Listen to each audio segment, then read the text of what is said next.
Hello people, how you guys doing? My name is Mark Saint and this is Brazil Unsubtitled Podcast. For those who don't know, this is an extension of another channel that I have called Brazil Unsubtitled, whose focus is to talk about everything we know concerning Brazil. I'm a Brazilian, born and raised, living in São Paulo, the biggest city of South America. And I'm here to bring very interesting people for this table and discuss Brazil, discuss things that involve the country of Brazil to increase even more what you know about this beautiful country. So I have the pleasure tonight to introduce a person that has been in my life, thank God, for many years. She was my student of English when she was just 15 years old. Yes, I'm getting old, but I was also a young teacher at the time, I have to say. And we have been friends ever since. I would say family. I consider her like a sister, a younger sister. And I have the pleasure to have Fran Cabrini, or as I call Fran Cabrini. She's a Latin America Procurement Director for an American company responsible for fragrances and flavors. Am I correct? Yes, you're right. And she's here to talk to us, to help me cover the subject of women in the business world, especially when they work in a global network. What is it like when you have a Brazilian woman ahead of a position in a multinational company, for example? What are the pros and cons of working in Brazil? All these things we're going to talk about. But of course, nobody better than herself to talk about herself. So I'm gonna, the floor is yours, as we say. Introduce yourself a little better than I did, please. So, first of all, welcome. hello everyone. Hello. Just to let you know that I'm completely out of my comfort zone. It's not something that I'm used to. But I hope you feel comfortable up until the end of this episode. Let's just chat, because for me I think it's easier. So I am Fran Cabrini, as you mentioned. I work for a multinational company that develops flavors and fragrances, that it's a business-to-business organization. And we usually say that it's behind the scenes, because most of the people, they do not know that when they go to the supermarket and they buy something, there is another organization behind it that develops. Could be the flavor that you taste, or it could be the scent, the fragrance that you smell. So, and I am responsible for the region for raw materials. So everything that we produce has something coming in, some raw materials coming in that we manage through formulas and through production, and then we sell to customers. So I'm pretty sure my viewers haven't thought like that, but it's not like you go to the supermarket and there's a bag of flavor, for example, strawberry. You just buy and you eat the flavor. That's not it, okay? They produce things to add to their regular products in the market, okay? So most of the products that you buy in the supermarket have probably the participation of your company. Yes. In terms of flavors and everything. It's like to enhance the flavor, because we eat with everything, with our senses, right? Yes. With the nose, with the eyes, with the mouth, of course. And I think everything's part of a package. Your company has a part of in this whole chain. Am I correct? Yes. My company makes the joy.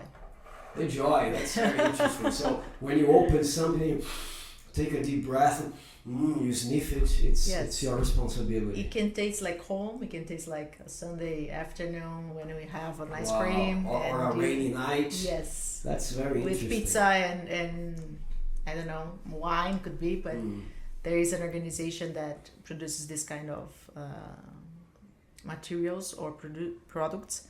And inside the organization, there are what we call flavorists and perfumists. So those are the stars that we have. They do develop the. So it's not only in the food market that you guys work. You work also in the perfumes and everything. Yes. So nice. Perfumes, you can find something that we might have developed. Moisture, that you smell the scent. Soap. when you wash your clothes. Wow, that's very interesting. Yes, when you wash your clothes and So why is that, Fran? Sometimes, for example, when I buy a box of a soap for my clothes, the chemical products that this company produces sometimes they don't have a scent. Is that correct? yes, And your company comes with this ending of yes, the product. yes. Usually we develop the scent. So usually we get a briefing from our clients. What they are expecting, Yes. for example. So for example, if they want to launch some new products of their brand, and they tell us what they are expecting. I'm expecting to have a scent. Spring sensation, Yes, for example. or a fragrance that will be launched on summer. For example, I don't wanna make any propaganda for any company because nobody's paying us as of yet, of course. But for example, there are some commercials that you buy some clothes softener, and I'm passing my hands here because this one I washed with the clothes softener. Yes. And sometimes you pass the hand, And and the fragrance comes up. And I remember in the commercial, guys, the guy and the girl, they were passing the hands, and flowers came out of the body. yes, So basically, that's what you guys do. yes, there is a technology for that. Wow. Like micro capsules that when you do the friction in your clothes, they like open Don't and tell me your company developed it. Yes, it is. Jesus Christ. Yeah. So And it's an American company. yes, it's an American company. With you told me 5 other countries in Latin America, In Latin right? America, yes. That's We- Mexico. Let's see if I remember. Mexico, Argentina, Brazil, Peru. There's one more. Colombia. Colombia. Ah, Yes. And Chile, because I missed Chile. Oh yes, I asked Chile. I'm not gonna tell you guys that we recorded 20 minutes without recording the sound because I'm so happy with her presence here. She's family for me. We hadn't seen each other in so many years. I ended up forgetting to play the tracks, and I said, "What about Chile?" Because Chile is such a nice country in terms of development and everything. And she said, "Yeah, we have a participation there as well."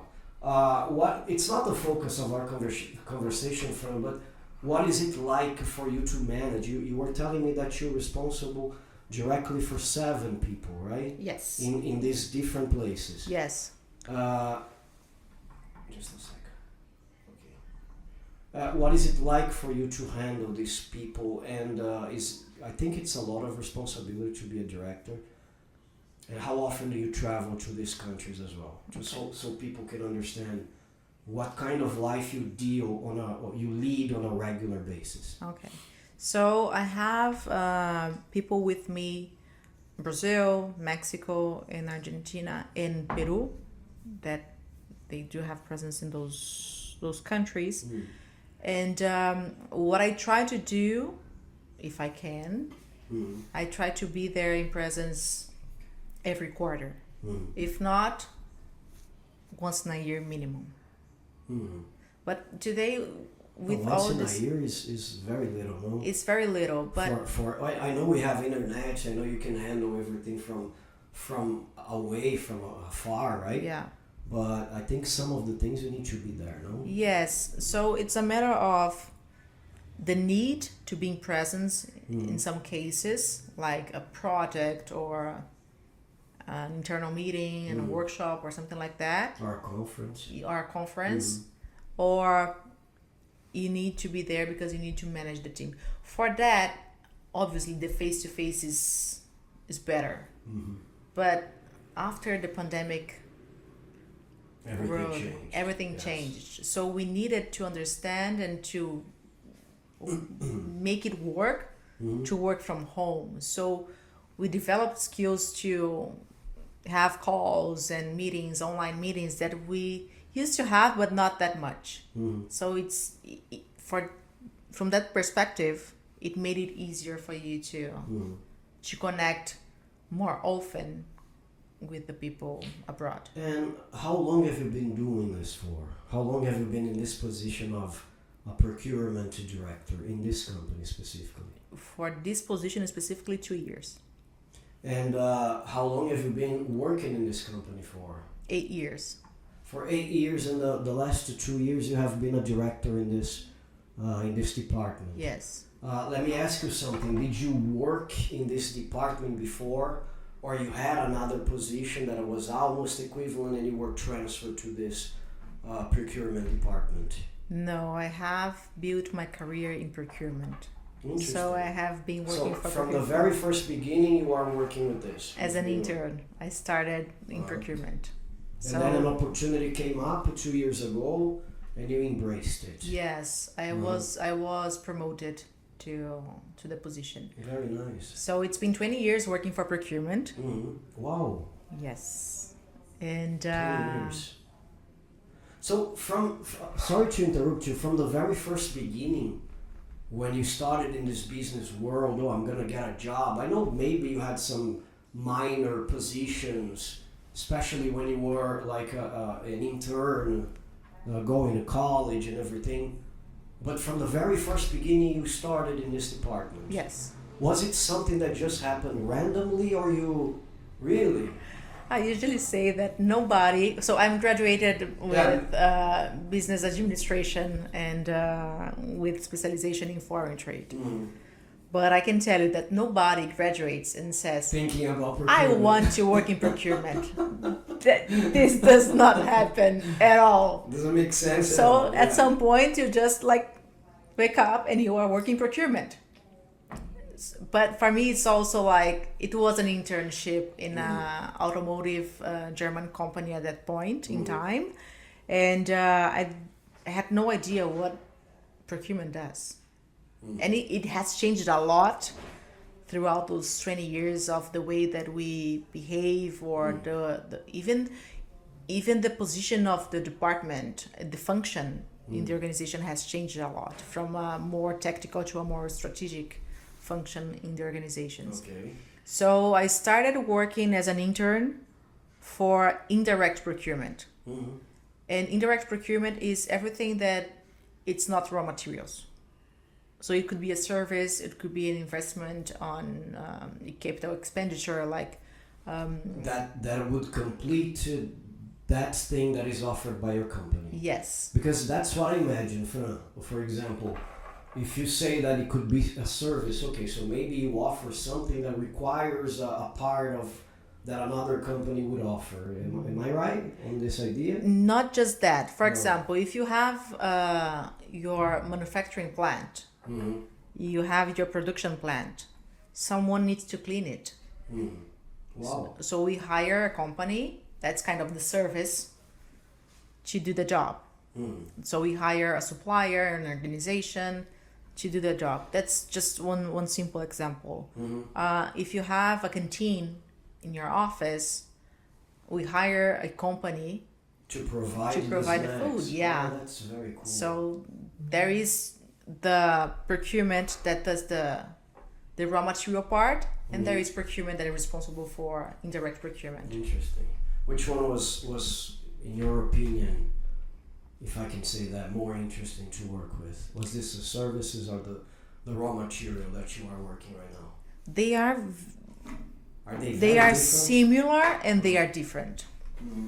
So for 18 years, I have worked for indirect procurement. Just the past 2 years, I have been working for raw materials, the direct materials. And it's like negotiation skills, ability to build relationship with suppliers and so on, that would be the same. What changes in my point of view when we talk about indirect procurement? Indirect procurement, you have multiple things that it's different for you to negotiate. When you go to the market and you are purchasing some equipment for you to place in your manufacturing plant, is different. The way that you negotiate, the suppliers are different from those that you are hiring to provide some service to you. So you need to have this flexibility to adjust the way of work depending on the category or material that you are responsible for in indirect space. For direct space, it's more structured about what you are buying. Okay. So it's more objective than subjective. Mm-hmm. Because when you are hiring someone to, for example, a company to provide the meals that your employees are having every day, there are a lot of different criterias that sometimes you cannot see. And regulations. Yes, regulations Like you gotta measure every step you take yes, to see if you're not breaking the law, to see if it's according to the health organization, the local Yeah. responsible, right? this would work for both because we also need to respect the legislation and regulation for raw materials as well. But for example, if I tell you that we need to buy water, it's like regular water, that's it. Mm-hmm. But if I tell you that we need to buy, let me think about something that I can bring up. A drink. What kind of drink do you like? Maybe a H2O H2O that has a lemon flavor. Should I include something in your drink or not? It's more subjective. It's not so straightforward for you to purchase or to develop the strategy for that. Okay. So it's different because sometimes we are dealing with services, and to tangibilize what is a good service for you, it's different from what is a good service for me. So it's broader for you to hire someone to do that. But when you are talking about the specific raw material, I can tell, let's say we are purchasing, I don't know, let's say coriander. It's very specific. There is no broader, there are different corianders, but there are no broader ways to discuss that. It's coriander. So it's different the way they manage direct and indirect. Got it. When you took over this position, who was there before you? Was it a woman? It was a guy? It was a guy. When you look around your company nowadays, how many girls do you see that are young as you are, that have a very good opportunity of being in a management, an executive position nowadays? Gratefully or thankfully, the company that I have been working with and working for has a lot of women in the leadership. It's a company that it's in the organization, employees, there are more women than men. Wow. But I know that it's not common in the market. But we do have the leadership team, executive team, a few women that we could consider like it's in a good position. But when you say nowadays we have more, we have more women, it's not so common. Is it really nowadays? It's not so common to have like more girls, or at least an even number, maybe 5 guys, 5 girls. What is the Brazilian market in terms of openings for positions of women nowadays? Are you well treated when you are in a position like that? When you have for example, a management meeting, do you feel any difference in the treatment? What is the scenario nowadays? I think that I can share 2 scenarios. The company that I work for, that I know that it's not so common in the market, but I believe that in the market, in the corporative world, there is still room for improvement for this specific area. We have seen a lot of organizations in the past few years investing on equity, diversity, and also compromising themselves by having an X percentage of women in the leadership. Wow, so this is a thing nowadays. Yes. But where does this come from? Is this an incentive from the Brazilian government to? Because I know Brazil has, for example, some regulations or some laws, if I can say that, I'm not gonna say force, but it kind of requires companies to have a space for for African descendants, even nowadays with the questions of the LGBT community, right? Is this with women as well in Brazil, or it nowadays, especially because your company is American, like it comes with the views that it has to have more women? Yeah. What is the situation exactly?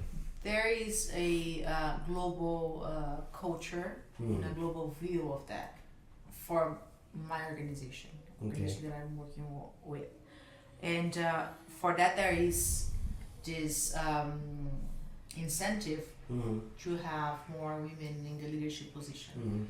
I cannot tell about the government incentive. I don't know that in Brazil, but what I know, don't think there is. I don't know. No. I don't know.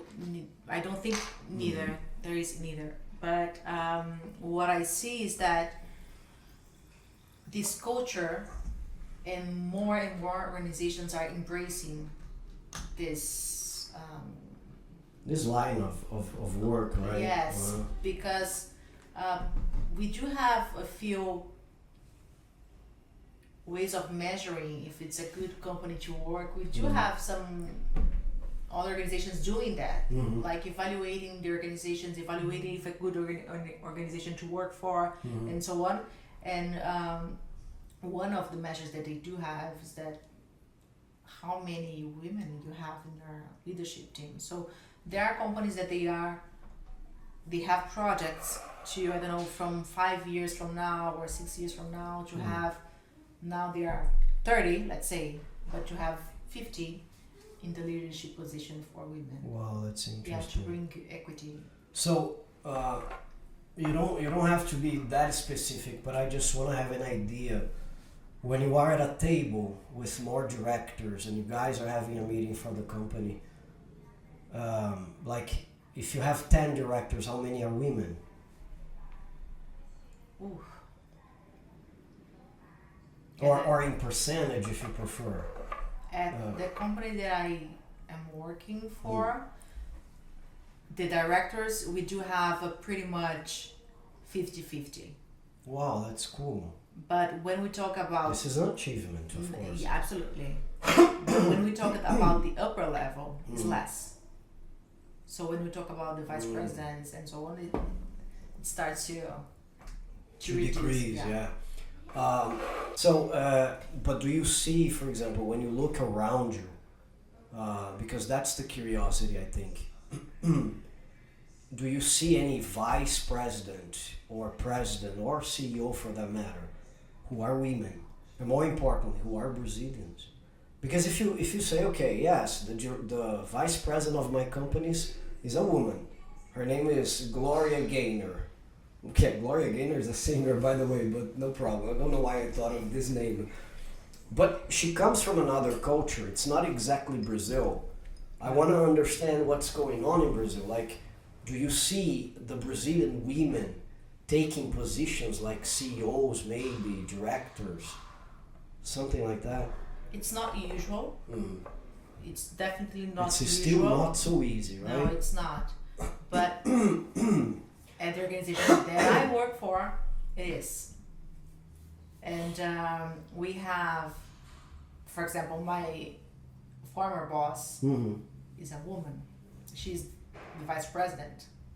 And she's the vice president nowadays? Yes. And for procurement, yes. So she's a woman, she's Brazilian. Okay. And we also have presidents for the business that are women and Brazilian. Wow. So I'm really lucky. We have because, to be proud. Yeah, this is not common, this is not usual in the market. I'm pretty much aware of it. But what I'm seeing is that not just Brazilian, but the Latin culture is growing a lot in those global organizations. I believe that part of it is because of the culture, because of resilience that we have, like being raised in countries that are not so developed, and also to be so hands-on at work that it's opening a few doors for us to take over a few positions that in the past were not. Do you feel respected when you share your opinions? When you, for example, when you are pondering on one specific subject, brainstorming ideas to find ways to bring a solution to problems that are normal in the corporation, and you expose what you think and you suggest things, do you feel that your ideas are well received, or sometimes you feel a difference? Because it still happens. It happens. Let's be honest. I have heard of cases, for example, of actors in Hollywood who basically had roles that were as important as the other, and the guy made like 3 times more than the girl, and she had as much time in front of the screen as the guy. So do you feel, we're not getting to the point of money right now, but do you feel you are respected, you are listened to when you need to expose your ideas, or nobody cares about what you say? Okay, nobody cares, but you get what I mean, right? I get what you mean. Mm-hmm. I feel respected, but I know that it's not the reality for everyone. Because we still have that mile to go as culture for women.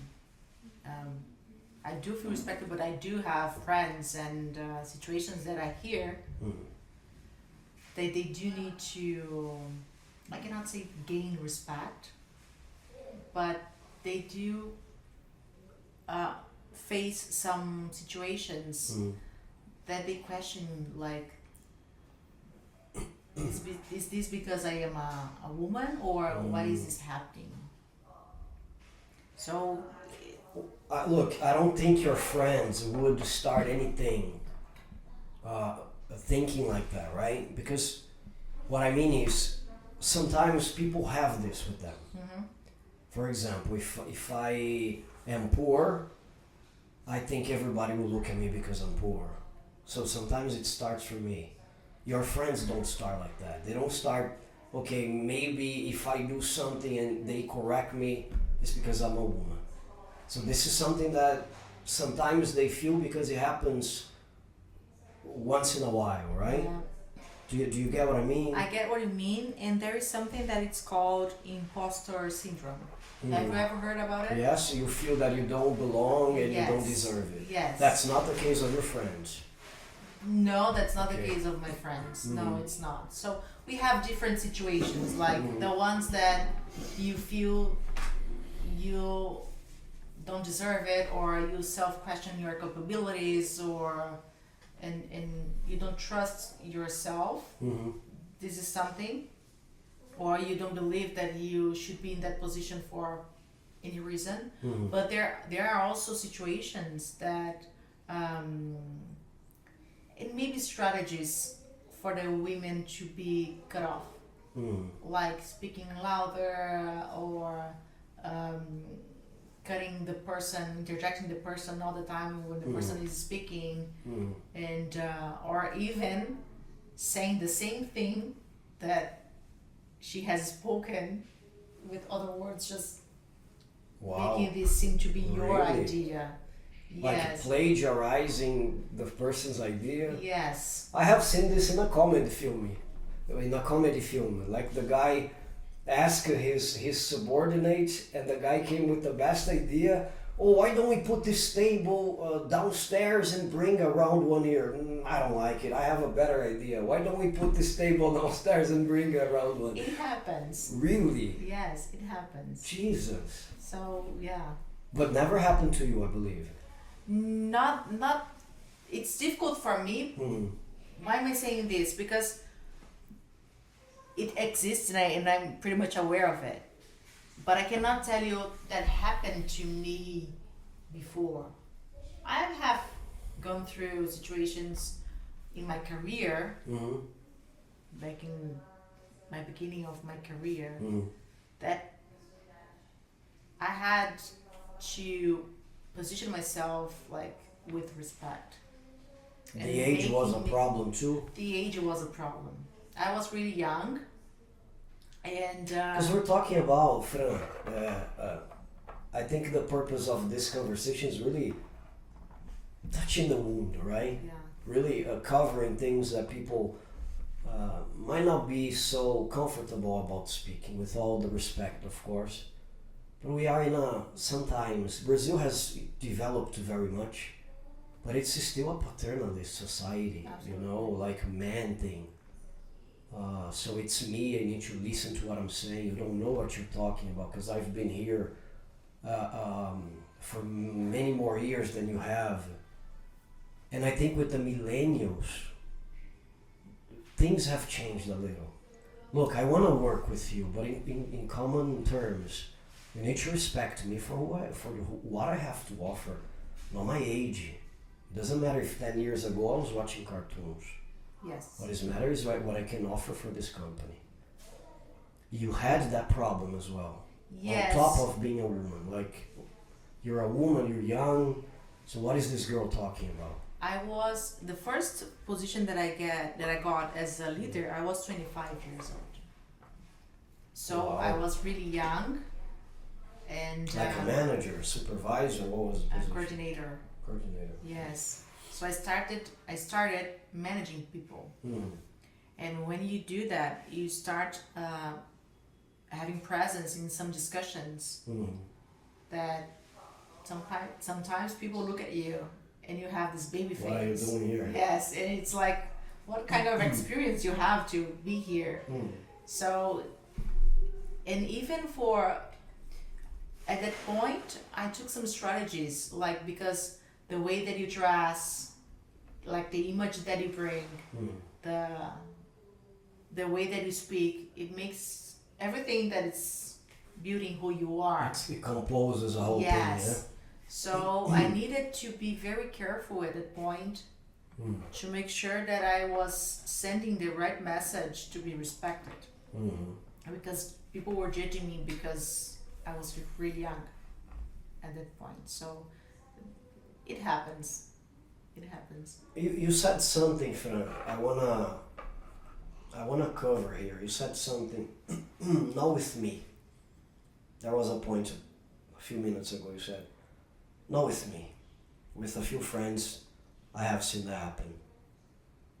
How do you justify your, flying quotations, privilege? Why this hasn't happened to you?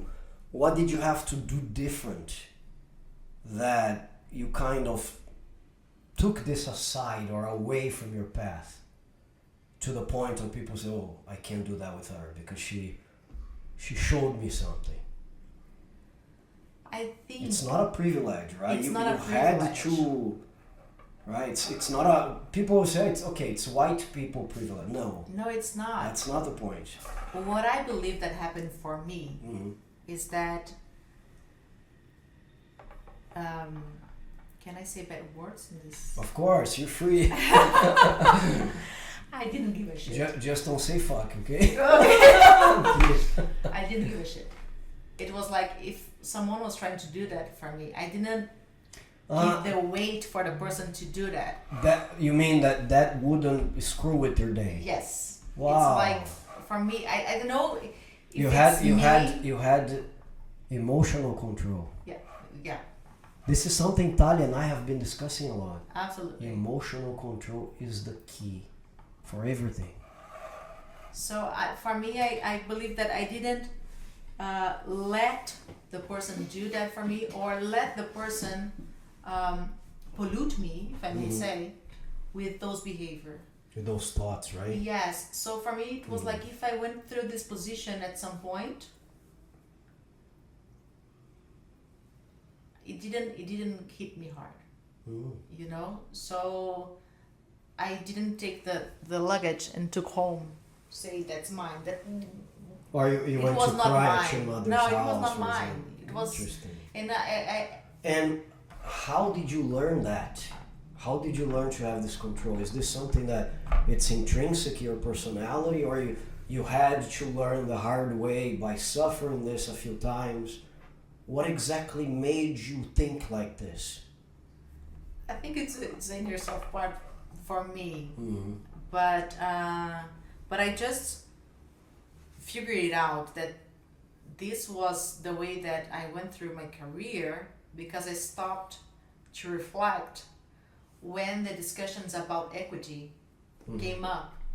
And then I was like, okay, let me reflect about it, because I have a chair, let's say, in the table to discuss that.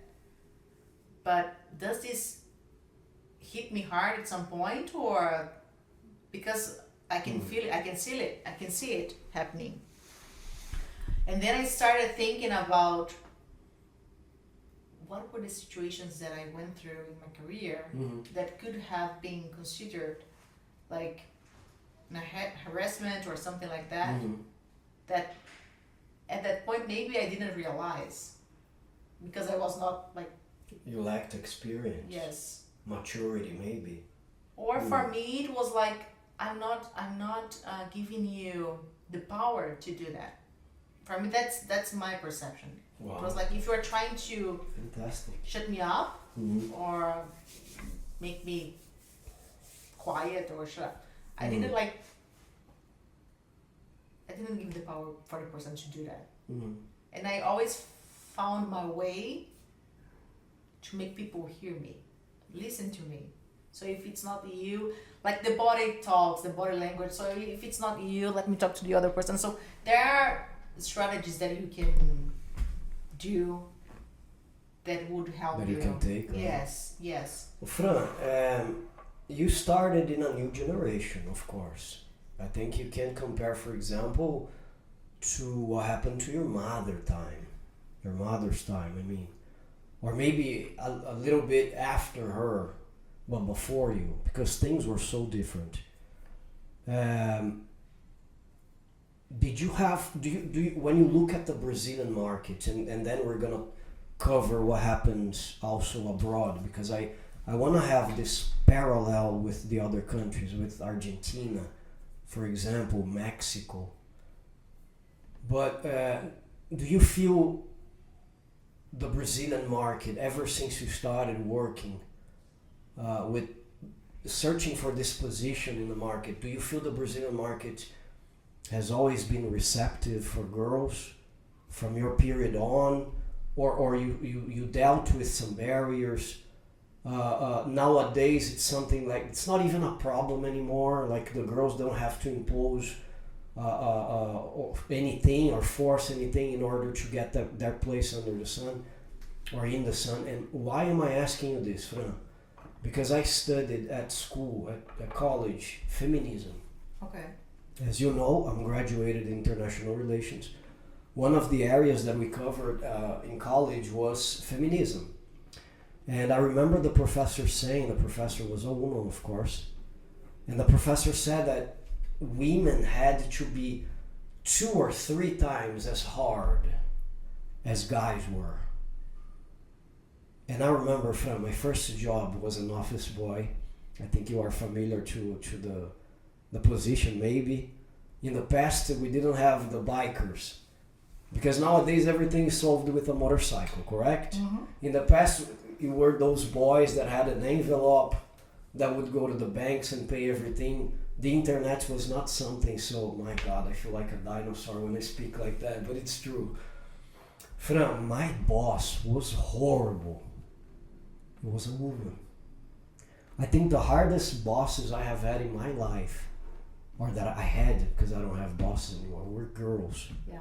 And I can relate this life experience that I had with the lessons that I had in college. And I remember the professor saying, women have to be 2-3 times as hard as a man to prove the guys they are not there by chance. They are there by talent. They are there because they deserve it. One example, Margaret Thatcher, the Prime Minister of England. You probably don't remember her.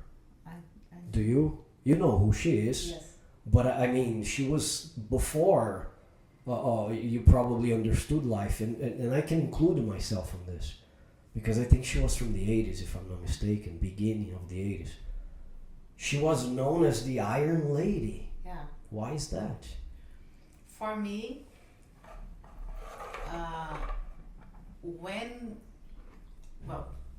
the market of work, I don't know if that's the right way The to work say market, that. yeah. But when women started at that time, and I can relate to my mom and so on,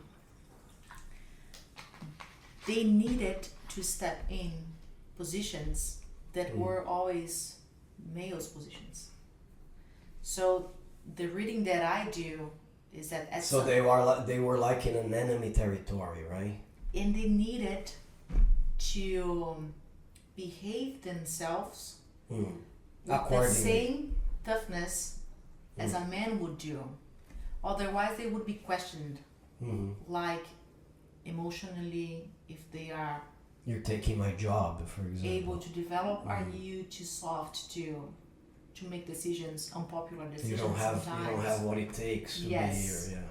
And so at that point in time, those generations, I believe that women they tried to have this male tough position and behave, even though it was not maybe their inner way of living or dealing with things. or dealing with, because they knew that they would be questioned and they would be put in proof to be in that position.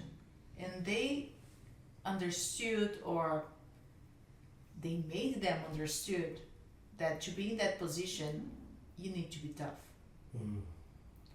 And what I see now is that women are being more awareness that being tough does not mean that you need to be bossy, or that you need to you can be decisive. You don't need to shout, right, Phil? Yes, you can be decisive. Like I was shouted at a lot. But you don't need to be a jerk, you know? Yeah. It's like you can make decisions, you can be decisive, you can be straightforward without being the need of having this kind of behavior that you have. No, I suffered harassment. Yeah, no, but it was pretty hard. It was pretty hard, and I could see, because she was surrounded by men. So her bosses were men. One was the owner of the company, the other one was associate, not really owner. He had a part, but he was not really the biggest one. And there was another manager as well. So they were all on her all the time. So she had to, as we say in Portuguese, to show toughness, to show the teeth, as we say in Portuguese. And in your time period, this wasn't something anymore, right? I believe you didn't have to watch this develop very much. I believe that when I started my career, we are in the middle point of that. It was not like this, but I saw a lot of women trying to behave with a more male behavior to be more respected. Wow. What is the situation like nowadays? Do you think Brazil is a comfortable place for you to find a job as a woman in your position? For example, if a foreigner, like an American woman, or maybe a French, or maybe I don't know, a Nigerian girl with a management position wants to work in Brazil, is this a welcoming place for women? Being a foreigner is another story. I don't want to get there, but is this a welcoming place for women to find good jobs, high-profile jobs? I think we have improved a lot in the past years. So I think we still have halfway to go, but I believe that we have improved a lot for women to be here, even though we still have a patriarchal culture. I think that the fight that the women fought for so long, we can see now the results. Yeah. And what is it like when you go to other markets, for example, when you go to Argentina, when you go to Mexico? Because you have those people that are under your umbrella, but I believe you deal with other managers there. Yeah. Right? You have to sit down and talk to other people in Spanish. This is another interesting thing. There is the barrier for some people of the language. But what is it like for you? Do you feel that, how is Brazil compared to these countries? Are we advanced? We are in the same level? Tell me about it, please. The cultures are, even though we are all Latin, the cultures are different. So we have cultures where the people are more passionate in behavior than others, that are cultures that there's still like women being, I don't know how to say that in English, subservient? Does that Perfect. exist? You just said it. Okay. Perfect. In some countries, When she doesn't know something, she knows something. This is bizarre. Yeah. and I have some students like this. They say, teacher, this is not a bottle, right? Yeah, it's a for bottle. me it's something like it's in my head, and I will just take my gas and Do you know what I learned recently with a few friends from the United States? This is second guess. I'm second guessing myself too much. yeah, That's what we say in English. probably. Don't do it. Okay. You know. But anyways, go on. And Subservient, you were saying. yeah, and there are cultures where women are still subservient, and for me, when I see the countries, I see Brazil In a good in position. a good position. Wow, that's cool. The society has developed a lot. Yes, Yeah, Frank, look, if you take the 80s and you take where we are today, my God. it's totally. Sorry different. to ask you, when were you born? 87. Oh, 87. Is this okay for me to ask you your age? Yeah. Yeah, some women don't like, so. So, yeah. Now it has changed a we lot. can like, if I don't look like I was born in 87, that's because of my sister. Yeah, Let's, let's use that. Flavinha, yeah, you need to pay this girl, you know, she's speaking very highly of your work, you If know. the people who's watching don't believe that I was born in 87, for some reason, that's Yeah, people Because would of say my you and sister. Tom Cruise have the same machine, you know? The same, yeah. Because the other day I saw Tom Cruise by the side of Brad Pitt and they were comparing. Why they are the same age? Why does Brad Pitt look like 10 years older? What is Tom Cruise doing, man? because He's a vampire. he's End of story. probably managing his Yeah. getting older thing Yes. with a good person as I am Some with people my care sister. about it, others don't. Yeah, but yeah, It's fine, you, if you work like with this, you have Yeah. to pay attention. Fran, let's take a break for us to get some snacks because it's very important. I need to treat this girl very well, otherwise she's not gonna come back. I told you she crossed the city to be here. What a privilege. We're gonna take a break. We'll be right back with the second part of this interview, but let's get some snacks.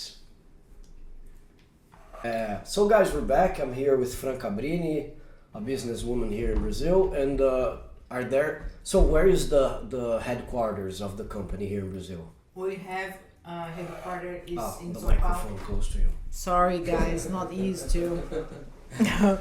It's okay, it's just your first podcast, don't worry about it. The headquarters is in São Paulo, but we have a manufacturing plant in Rio and another one in the countryside of São Paulo. Nice. What place in Rio is the manufacturing? Can you say? Or it's Yes, it's Avenida Brasil. Most famous one. Yes. Good. Fran, you mentioned something, she opened something interesting for me during the break here, which is mentoring women. She has a role in the company that she gives mentoring for other professionals, for other female professionals, important to say. Can you tell us a little bit about it? What does that consist of? Yes. And how important is it in your view? Yes. The female mentoring is something that it's a program of the organization, and the idea is to foster for the women the tools and the abilities that they have in order to achieve any goals that they might have in their careers. It could be a promotion, it could be some challenge that they are facing in their daily activities and so on. And the idea is for us to share, as a mentor, is to share if we have went through some examples in our life, professional life, or is to exchange knowledge and try to support them to overcome those challenges that they are facing. It could be anything. And like, do you see a lot of insecurity on their part for being women? a lot. Really? They Even though a little earlier you mentioned that you feel that there are still cases where women suffer some prejudice because they're women, but in general, Brazil is very advanced in these terms. You said this before we took a break. Even though you have this scenario, some women are still insecure with management positions because they're women. Yes, and I think that, not sure if Brazil is very advanced, but I think that we have improved a lot for the past years. And when I compare with other countries, I see that we are a bit better on this culture. But we cannot forget that this is intrinsic when they are being raised, when women are being raised. There are a lot of things that we undermine in this process, and they are just being showed while you face some situations or activities, and sometimes it's in you and you don't even recognize or realize that, because self-awareness is something that is pretty important, but in our culture it's the hardest, and our culture is not preparing us to have that. So just a quick example. I was in Germany. I was visiting my brother, and he has a son. Your brother is still living in Germany? Yes, 10 years now. By the same company, or he has changed? Yes, by the same company. So the boy is a German in terms of culture? He has two. I mean, now. he's really? Yes. Wow. He has one that is 8 years old now. Wow, it's been a long time we don't talk. Yeah, and another one with 3. My goodness. And the 8... Of course, I just know the 8-year-old one that probably sees the world in German. Half. Really? He's like... In the house is Portuguese? Yes. In school is German? His German is perfect. Do you speak German? No, I don't. So how do you know his German is perfect? Because my best friend is German, and she knows it. But because he's my nephew, and I love him and everything that... But I wanted to know if you, because in this period, like we've been apart, you didn't take any other language. I speak Spanish, English. I tried German for a year. It's difficult. No? It's very difficult. I haven't tried, but I've heard stories. It's very difficult, and I was not like using it. So it for me it would be like, okay, I will learn it and I will forget it, because if you don't practice, it's gonna be inside the chest, inside your head. Yeah. So for me, that's it. I have started recently Italian. That it's similar to Spanish. I think it's friendly. Easier to pick up, too. So, but just because I wanted, not something. So okay, sorry. Getting back to the point where you said that you went to visit your brother. Yes, in Germany, and I wanted to connect with the thought of self-awareness. Yes. Because I was chatting with my brother, and he was explaining that the parents' meeting in Germany, it's like it's the kid and the professor, and the parents stay there just watching, and there is a list where the kid shows what he believes that he did right, that he has abilities, and what he could have done differently, and what he could improve.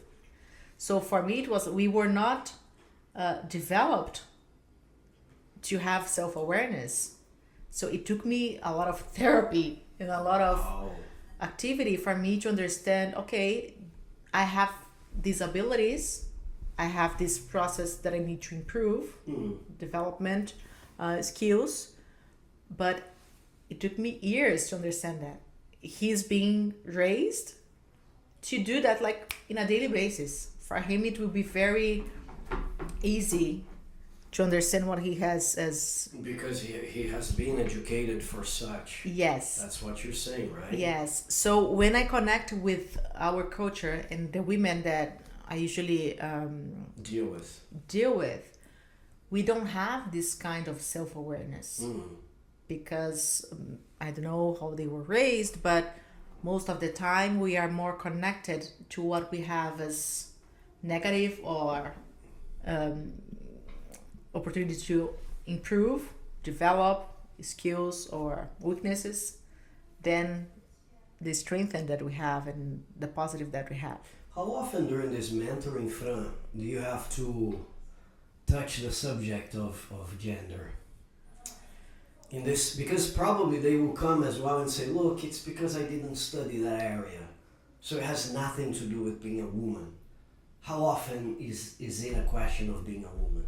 It happened. It happened when it started to question the sense of justice or not having the answer of why you are promoting that person and not me.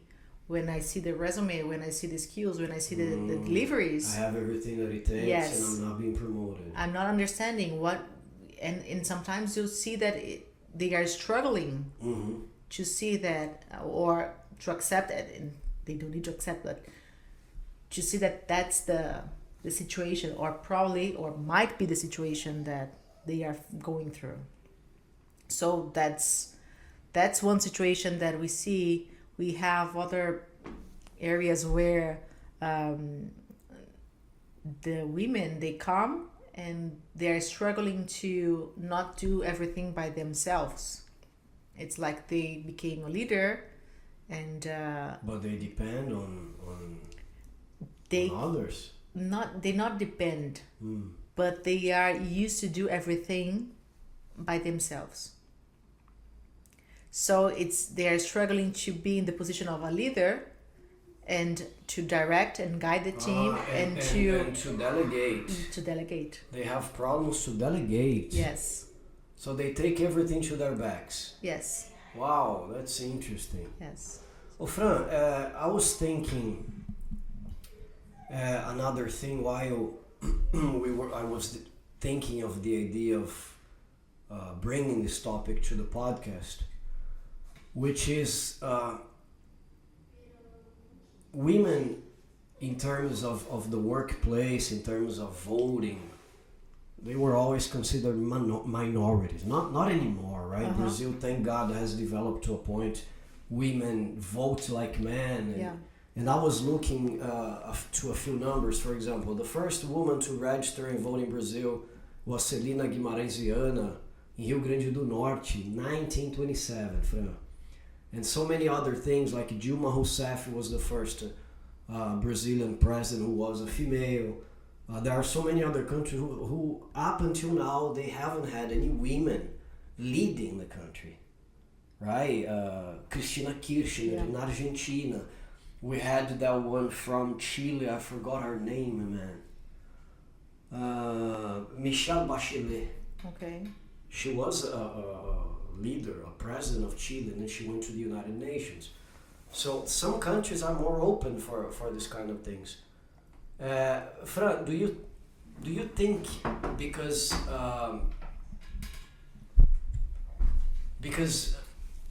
we're talking about a minority, like at least when the girls started to participate in the market, do you think the number of schooling or the quantity of schooling that you had to do was superior to your competition because you were a woman, or not exactly? Did you feel in any moment of this beautiful professional trajectory that you are still building, oh my God, I asked you about the language, that's why I had the click. Did you feel that you because guys, let me tell you this, I met this girl, as I said, in the classroom, but not only her, the twin sisters as well, Fernanda and Franciane, and Flavia, and Franciane is here, of course. And I got to meet the father and the mother as well. The father is a warrior, a guy who worked to give these kids future conditions. And there's the brother as well, Fabiano, yes. Yeah, I remember the name of the guy. All these four are very successful, thank God. One is a dentist, the other one is a lawyer nowadays. Yeah. She is a director, and the other guy is an engineer. Living in Germany. So did you feel that you had, or maybe it came from your parents, Italian family, that you had to study more than your competition because you were a woman? Was that ever a conversation in your house where your father said, or your mother maybe, girls, you need to learn languages. Girls, you need to go to college because the world is fierce outside, Yes. and they're gonna eat you and digest you. Has there ever been this conversation? Did you ever Yes. feel that you needed to do more schooling because you were a woman? I not say that I needed to do more schooling, but we were raised by a very strong woman. That's my mother, and she always incentivized us to study. So I was 12 when they put me in the English Yeah. school, because they understood that if I wanted to be someone like in a professional life and be independent and build my career, that would be the starting point. And they were right. And Absolutely for me, right. it was like me, my sisters, and my brother, we have studied in public school Your whole lives? until the 8th grade. Oh, wow. And Because just I think it might have been hard, or it should have been hard for your father to foot the bill, no? yes, 4 absolutely. kids in private school, can you imagine? Absolutely. I have Manuel, and it's the price of my rent, guys, just so you know. Yes. The price of my It's rent. crazy. And we were in public school until the 8th grade, and we only in high school that we went to a private school. So But they always said, okay, languages, let's go study, let's have extra courses, languages and maybe computers at the time. yes, there was the Yeah, computer classes. I'm not gonna say dactylography. Microsoft. No, I didn't do that. Yeah, neither did I. I don't want to dactylography is typing. There was a time period it was Not for popular. me. I am the dial internet. Yes. Yes. Okay. But No, neither for me. The typewriters were already falling at the time. You know. Yes. So, but my mom had always guided us like the least for us. It was like the language that she understood. So you needed to cross it out. Yes, and the university. Wow. So it was like. And the three of you, basically, I know that you are younger than the other two, right? How 2 years younger. 2 years younger than the twins. But you girls were virtually at the university at the same time. Yes. Maybe they were starting the 3rd year when you started. But Yeah. it was something like that, no? Yes, And yes. you went to the same building. Same building, the same institution. university. Yeah, Yes. I know that. Yes. So we did everything together. Connected, yeah. So, wow. Girl power, the three of us. Oh, your father is a guy I've always respected. I told you this. Wow. Yes. Have a deep admiration. Even though I don't know him, right, to talk, deep admiration, because I'm a father nowadays. Yeah. And I know what it takes for you to wake up in the morning and say, your father probably, he didn't have the choice of having a stomachache, for example. No. Oh my God, I have a stomachache, I cannot work. Well, Yeah. No. think about the four F's that you have in your house, right? And F. Right? And at some point, my mom needed to cover for him. Yes, to work again because To help. yeah. Okay. So that was how we were raised, and for my mom, it was like you need to be independent. For us, there was no choice. Mm-hmm. It was like she was the old school way. So for a long time, she was full-time mom at home raising the kids, and she knew that for us, we needed to have a choice. If we want it, that's fine. But if you don't want it, But at least you had it. Yes. So that was always the guidance. There's a at home. card in your sleeve, right? Yes. Well, Fran, I'm not gonna be naive and say these things don't happen. There are privileges in the world. They say white privilege, being in a rich family privilege, this kind of things. Women have to deal with the lack of privileges because you're a woman. You need to always. Oh my God! Sometimes it gets tiring because you need to go to work and prove yourself every day. Thank God it's not happening as often as it did in the past. We have already said that. But there's another lack of privilege sometimes, the nationality. Yeah. There are specific nationalities that are not as respected as others. For example, I think if you were British, you could go, and for example, in the business world, and for being British, you have at least 3 steps ahead. I'm just giving an example. I hope I'm not being unfair with anybody, but that's at least what I hear. Mm-hmm. Have you ever felt any difficulty, first, for being a woman abroad or for being Brazilian? How are Brazilian women respected or treated when you're doing business in other branches? Even though you're representing an American company, have you ever felt anything like this? Oh my God, he's saying this because I'm from Brazil, or I don't know, maybe because I'm a woman. There are situations when we are dealing with different cultures. We still have like cultures that the man is the leader of the family and so on. So sometimes for some cultures, you feel the awkwardness or they are struggling to deal with you in the business. Like when you because they come from this culture. It's like for them, they probably have, and not saying if it's right or wrong, but they probably have their spouses at home and they are earning the money and doing business.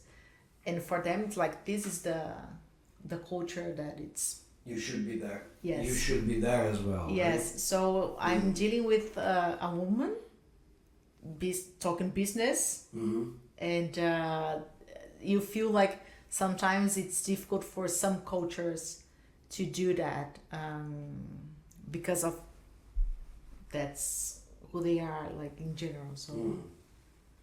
But you never felt anything like this, not because of you were a woman, but because you were from Brazil? Because this would be another extension, not only being a female, but okay, I'm from Brazil, and I wanna share with you an example. You probably remember Sérgio Vieira de Mello. He was the High Commissioner of the United Nations who died in 2003 with a truck bomb in Iraq. I don't know if you remember him. Yeah, he was not so popular. I need to Google it. But don't worry, he was not so popular in Brazil. He was very famous abroad. The guy spoke 6 languages.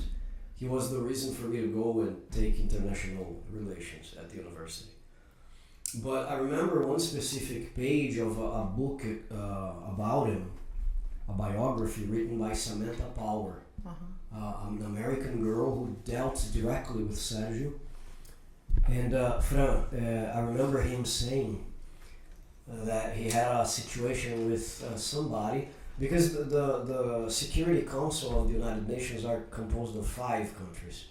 So you have the United States, China, Russia, France, and England. So I'm not gonna mention because I don't want to be unjust or anything, but his boss was from one of these 5 countries, and he had a very good position inside the United Nations. So he had to write an email, and his boss needed to revise before he sent it. And the guy sent a reply and said, "You're making a mistake with this word," in English. But he had been fluent in English for many years. And he went to Cambridge, the dictionary, and he got the entry and he said, "Sir, no, because I'm using this idea." And the guy said, "Look, I was born in an English-speaking country. You have to take my word for that." And he had to correct it. And he said that he felt it was because of the nationality, because he was Brazilian, and Brazil is not part of this Security Council. So have you ever felt like this for being Brazilian? If not in this company, but in any other place that you had to do business with? Yes, in general, as experience, not just in the workplace world, because I went to the US to do my internship, so I have traveled a bit in my life. But what I see is that jokes, they do happen. They don't know what language Brazil speaks. they think it's So the Spanish. lack of knowledge about Yes. the country. Well, okay. They make questions about monkeys walking the streets. So you feel sometimes in some questions or some comments that it's like they feel they are Superior. better, superior than us. So, and sometimes you feel the surprise when they see you in that position, when they see you speaking another language, and then you speak. How is it possible? Yes, A Brazilian yes. speaking 4 languages. Yes, Jesus Christ. yes. So in For example, we are glitches. You know that, right? why? Because we are glitches in the system. We've been speaking English for 1 hour and 25 minutes here. That's a glitch. Yeah. How come Brazilians can be fluent? So I'm joking, of course, but that happens a lot, right? a lot, and for me, it's like it's not direct, it's not straightforward, but you sense it, like. But that happens out of the negotiation table, right? Off the negotiation table, I mean. Or you feel that these jokes happen also during It happens during the negotiation because Jesus it's Christ. also a strategy for you to feel Interesting. less. So that's why I said that I don't give power for the people that does that, because I don't care. You're not doing that to me. But Fran, you create like a camouflage for not camouflage, but it creates like a protection for your emotions. Was it built through therapy? How did you get to this level? If there is anybody here watching that is interested, is probably looking up to you now and admiring your position and stuff, what would you recommend for a person to be in your position? Like, would study languages, you have already said, if you are from Brazil, of course. But was it built in therapy? How did you get this level of self-awareness and control? Control is important. Guys, invest in therapy. It was part of therapy, yes, that for many years I have gone through. But for me, I have something that I like reading people. So I take time to read, to see your behavior, to know where you're going, listen. right? Yes. So Who if you're I dealing read with. you and if I feel that you are doing that to jeopardize me or to make me feel less, I don't allow you to do that. Wow. So Have you taken notes? Please it's do. that's for me. And so that's for free, huh? That's for free. it's the phrase that I've heard. The poison only works if you drink If you it. drink it. Perfect. So if it's there, like, Perfect. and sometimes you play the You just role. reminded me of James Dean. Okay, finish. I'll You tell just play the role that I'm not understanding. I'm not following where you're going through. Wow. So it's not hitting me. You play dumb. Yeah. That's what you do. Remember James Dean, the Yeah. actor from Hollywood? Yeah. Some critics would say that if he hated you, you could be inside a telephone booth with him. You wouldn't exist. That's my point. Wow. That's my point. I never forgot this. I read this in my when I was a student of English. My high intermediate book had a text about James Dean. That's how I got to know him, and I never forgot that James Dean would. He was short-sighted, or the other one. Don't remember. He would take off the glasses and people would disappear. So he wouldn't care if you were by his side. Full of himself, you know. Sometimes you have to do this to block yourself from attacks, right? You know why? Because if the person is trying to diminish you or make me feel worse, and it's doing this on purpose, and you start playing this game and being, and it's working on you, he will do more. Exactly. It's like, so for me, it's like We have a not with saying. me. We have a saying in English, Fran, that says, like renting a duplex in your brain. You can't allow people to rent a duplex or Yes. triplex in your brain. Yes. Or actually in English they say, hey, this guy is living rent-free in your brain. That's what Americans say. So that means you're thinking about him all the time when you shouldn't, you know what I mean? That's the point. So for me, it's like, I decide if you have this power over me, and it's not. Fantastic. So, Fran, what I notice by speaking with you is that you are so confident about your life and where you are today. You have really owned this position, so you don't live a hard life anymore in terms of, oh my God, I have to deal with this, I have to deal with that, I have to prove who I am. This besides the workload, which I believe is hard, you don't have a hard life in terms of tension, in terms of dealing with people all the time. Oh my God, I need to break this barrier, or do you? it always has Really? I think that But you don't show any stress. I mean, it's not written on your face like. no, the poker face. Oh, very good. So you're dying inside sometimes, but you are trying to control this. Yes. Again, the emotional intelligence. Yes. So. Because I was gonna ask you, for example, what is your life like other than that? What do you try to do when you're not dealing with business, and how is a Brazilian woman enjoying life? Because we are famous for that as well. Okay. Yeah, and I know you love Rio, right? I love Rio. Rio. Is when you are on vacation, you tend to go there. Yes, I love Rio, and I like to try new things. So it's been a couple of years. I started having surfing classes. So That's very cool. And I'm gonna say, guys, I have seen a few pictures. Do you mind if we show? no, feel free. So guys, let's take a look at a few pictures that she has here about surfing. Surfing. How did it cross your mind, or have you always enjoyed the idea of surfing, or it just happened? You were at the beach one day and you said, "Why not?" What is the point? I love the sea. Mm-hmm. That's one thing, and I truly believe in work-life balance. Wow, that's cool. And at some point, I was feeling that I was missing something joyful Like that a was hobby. not work. A hobby, for example. Yes. Uh-huh. And then I was traveling. I was in Fernando de Noronha, So chic. and I was there, and I was just seeing the people there. And one friend of mine, she sent me a suggestion of a professor that she took classes in Fernando de Noronha. And I was like, I'm here at the beach, why not?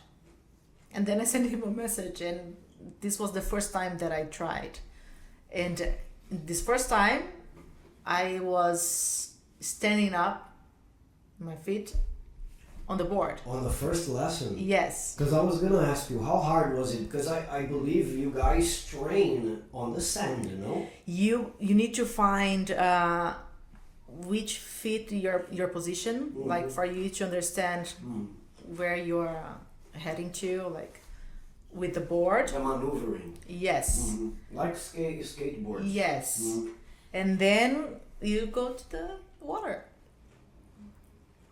That's you do some. But the moment you're going to stand up, that's the moment where people fall, right? Yes. So we have like. You gotta force it down, and it come already sideways, isn't it? Yes, you train the move in the sand before you go. That's what I said. Yes. It's in the sand, okay. But also depends on the board. The size of the board matters because the fluctuation that it has, it provides you stability, and the size of it, it's also allowing you to be stable in the board. Wow. So the first time I tried with a long board, and I was able to stand up, and then the second day I tried the smaller one. And for me, The smaller one is more difficult. it's more difficult. Yes, you have less stability. You need to have more Balance. on. So it's How good a swimmer are you? yeah. I remember you girls took swimming classes when you were teenagers, but Yes. I don't remember ever asking you or seeing you swimming well. How good a swimmer are you? Because one thing is swimming in a swimming pool, the other one is swimming in the ocean. Yeah. At that time, You're not afraid. no. At that time, I also, I forgot even in Portuguese the word. I had competition by swimming back in. So you participated Yes. in a swimming competition. So I'm a good swimmer. Oh, nice. But when Because you took classes for many years, no? Yes, I did. Uh-huh. And but when you are surfing, it requires you a lot of your arms because, like, you need to go over They say the paddle, waves. right? Yeah. Yes, and sometimes they are breaking Strong, in your head, and you take a lot of them. Wow. And so you need to break To go through the wave. to go through the waves. Uh, So it requires a lot of paddling. wow. And have you ever been like sent deep into the water because of a wave breaking on you? Yes, a lot. Really? It's But you don't get scared because it might be deep, you know. That's the secret, I would say. You need to be calm while you are deep in the water. Return, Yes, because you need to understand that the wave will crash and the wave will pass. Mm-hmm. There might be another one that will then come be right calm. after, and then it will be calm. So it's for you to like keep calm, hold your breath as much as you can while you are in the water. But it has happened, yes. So the secret, as I can see, Fran, is basically self-control. Self-control. You could go for wall climbing as well. That's a very good sport that requires this kind of equilibrium, you know. Equilibrium is good. Mental equilibrium. But I'm not that good with height. The heights, really. Yeah. Yeah, but That's the way you not fun. control your emotions, it would be a challenge Yeah, it to is. break. Let's take a look at a few pictures. Yes. Describe them as we see them here. Which one would you like to talk about? Oh, I can see I this was one. having very much fun. I can see love that. this one. Yeah, that's the one I told Yes, you about yes. downstairs. For me, this represents surfing for me. Is this like a professional photographer that took this picture? Yeah, they are in the water, and then there is an app that calls Surf Mappers, and you just click on the beach that you were surfing, the time that you were surfing, and you can find your photos and you can buy it. Really? Yeah. These guys think about everything. Everything. And also filming or just Yeah, they are both.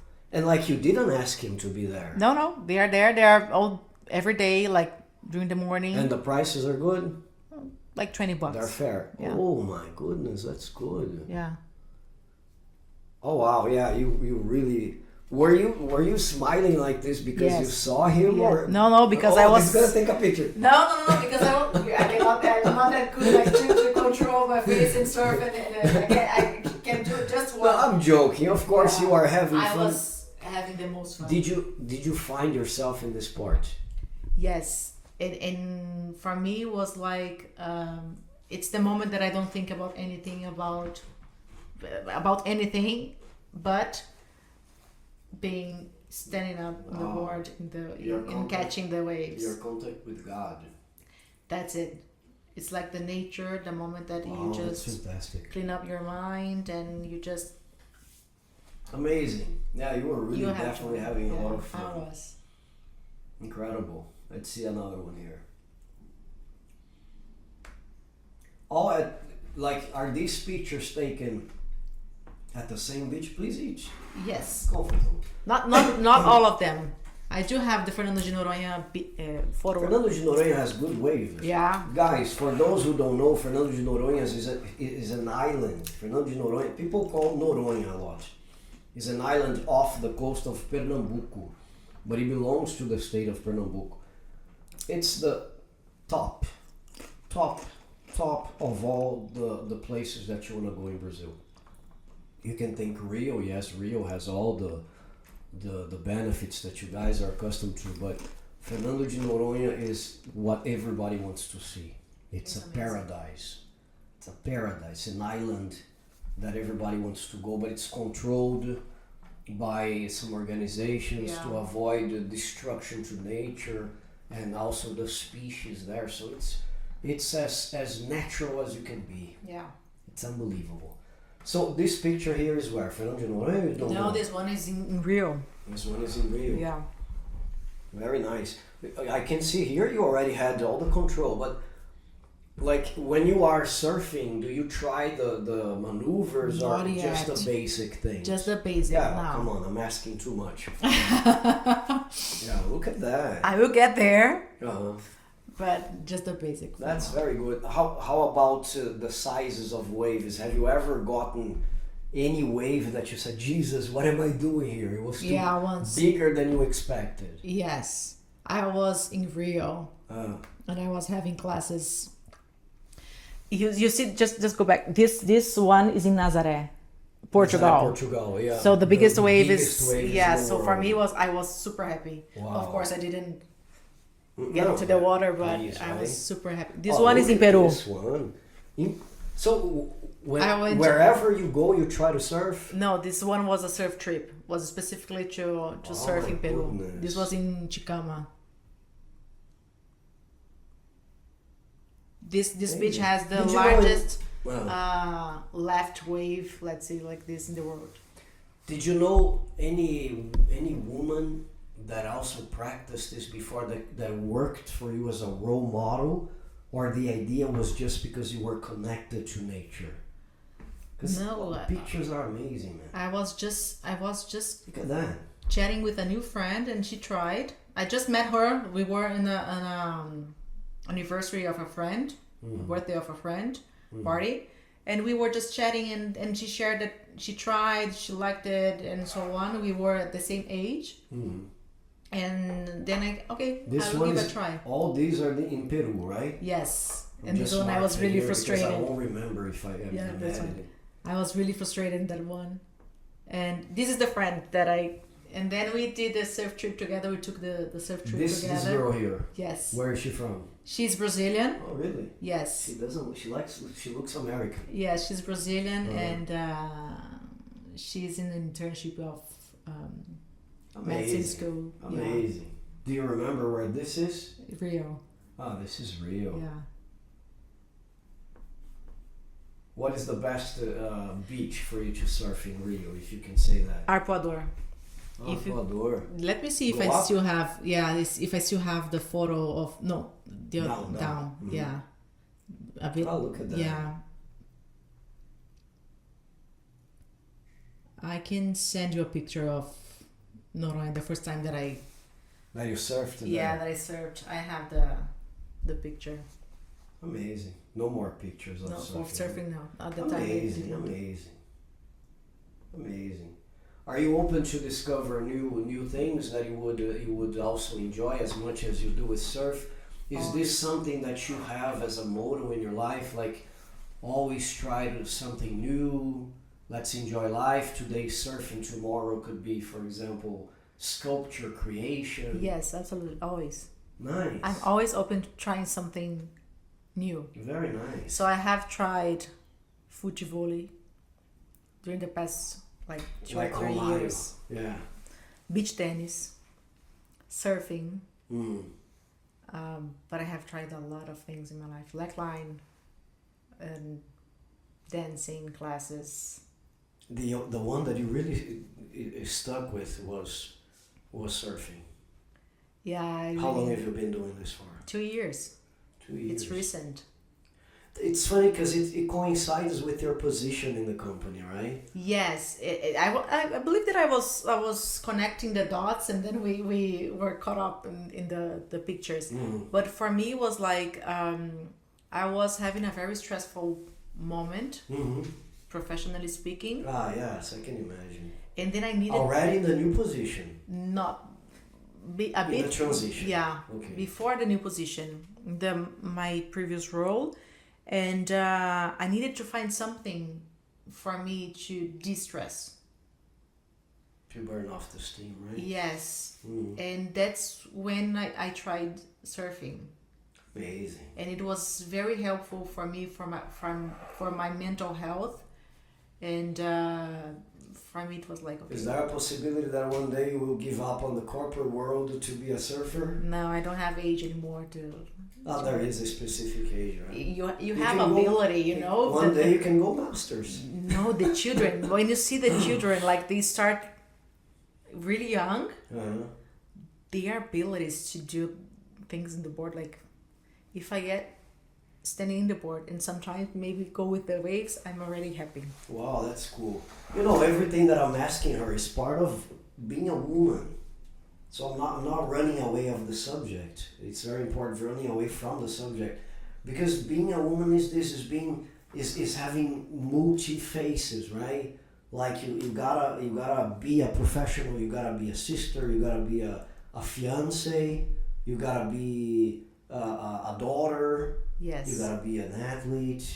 You gotta take care of yourself. So everything is part of who you are. And you need to balance everything, Yeah, that's what you were saying. It's the secret. You need to balance everything, and for me, it is like a message that yes, we can do whatever we want if we decide that we want to do something. So, surfing, for example, for women, it's not that common. And even in the water, we see some cases where the guys, they don't want the women to be there. So yeah, and then again, that kind of thing we were talking about. Yes. You're trespassing. This is a place. It's not for you. So it's something that thankfully never happened to me, but I know stories we can see like in the internet all the time.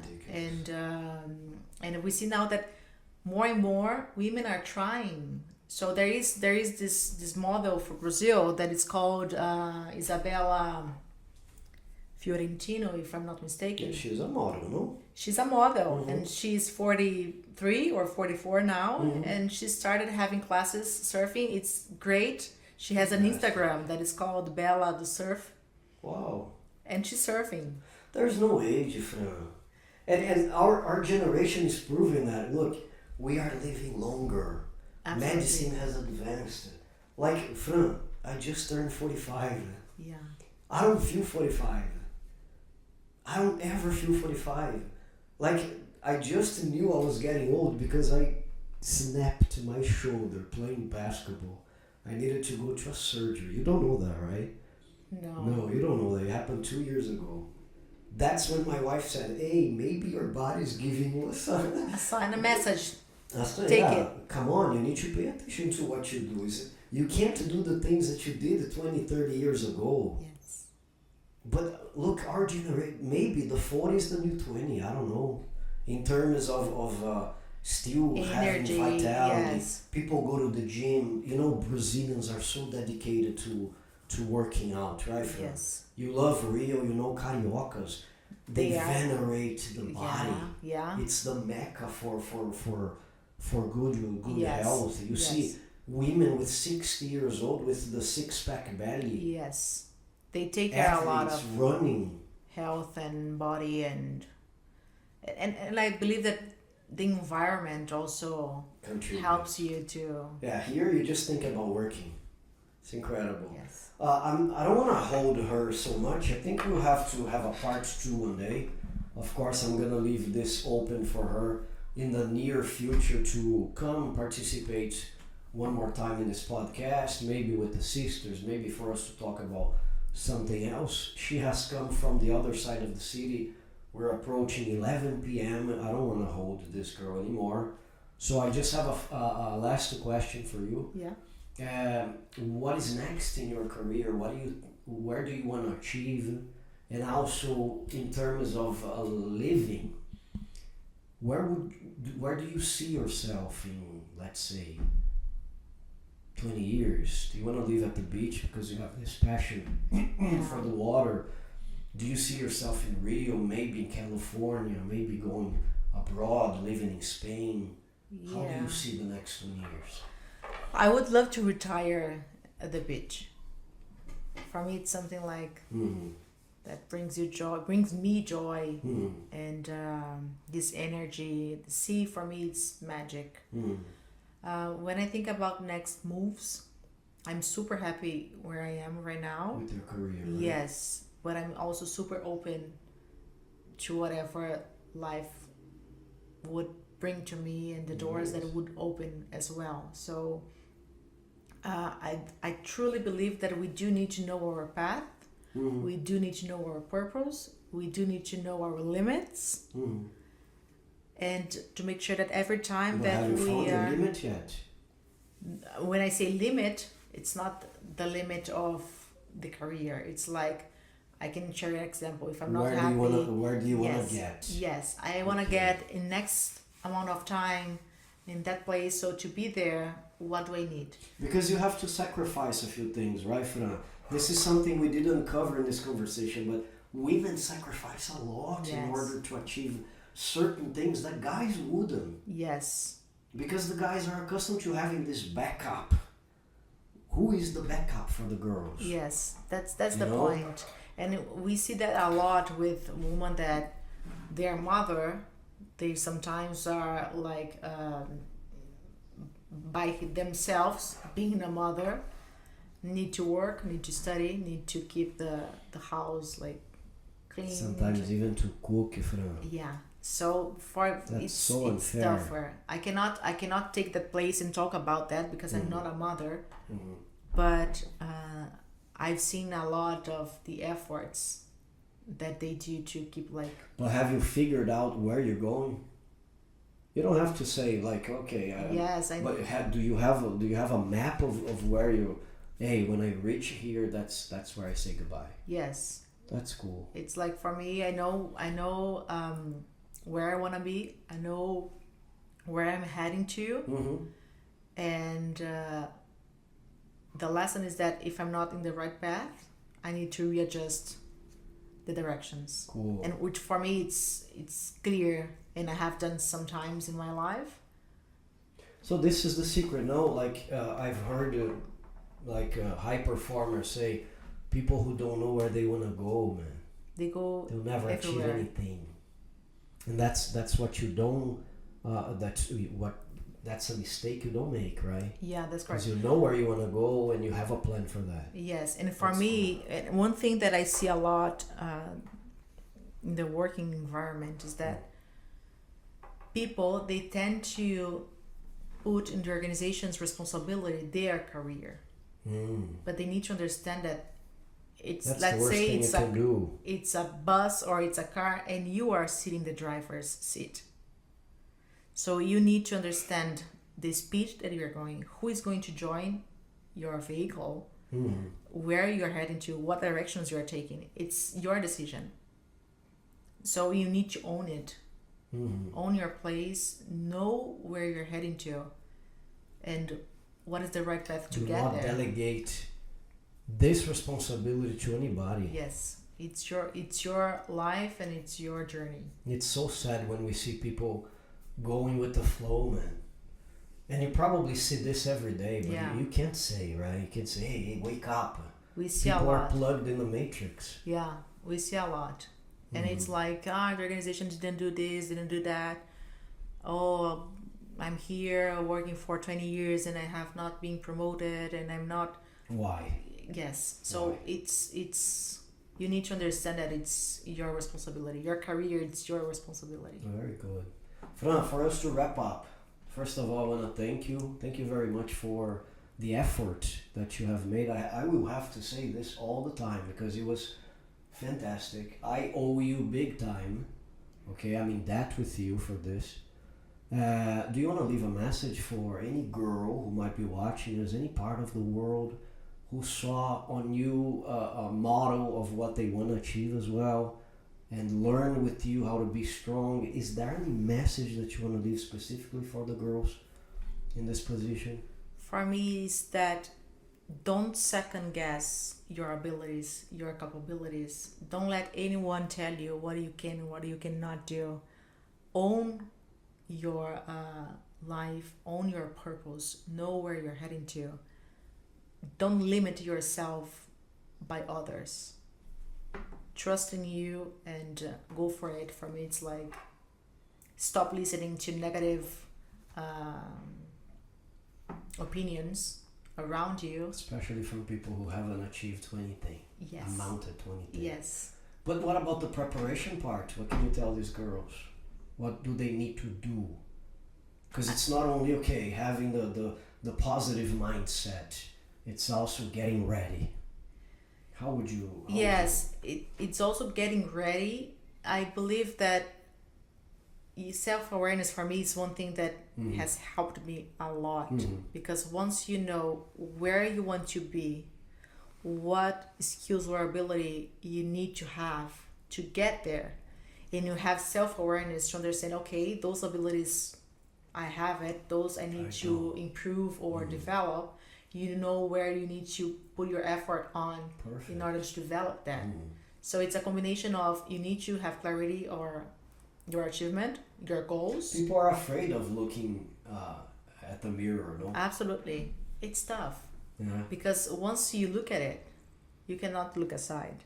So you need to take something, you need to own it, have ownership and accountability to take actions and to make decisions, because it's you.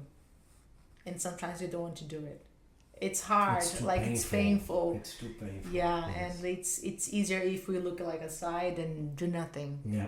But the bill of life will come, yes, and you need to pay it. You better pay that. So now. Yeah.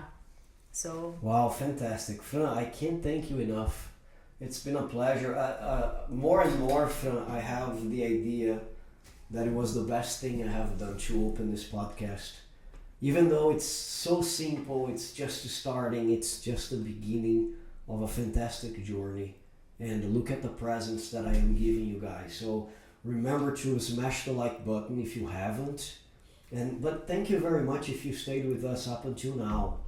Right? It means a lot. So smash the like button, subscribe to the channel, and I'll see you very soon. Make sure you spread the content to other people who might be interested in learning from Fran and all her experiences, and people who are planning to come to Brazil, women, right, and work as she does and have the challenges that she has had and get to the level that she has achieved. Thank you very much. Thank you for inviting me. Have a great journey back home, and I'll see you guys soon.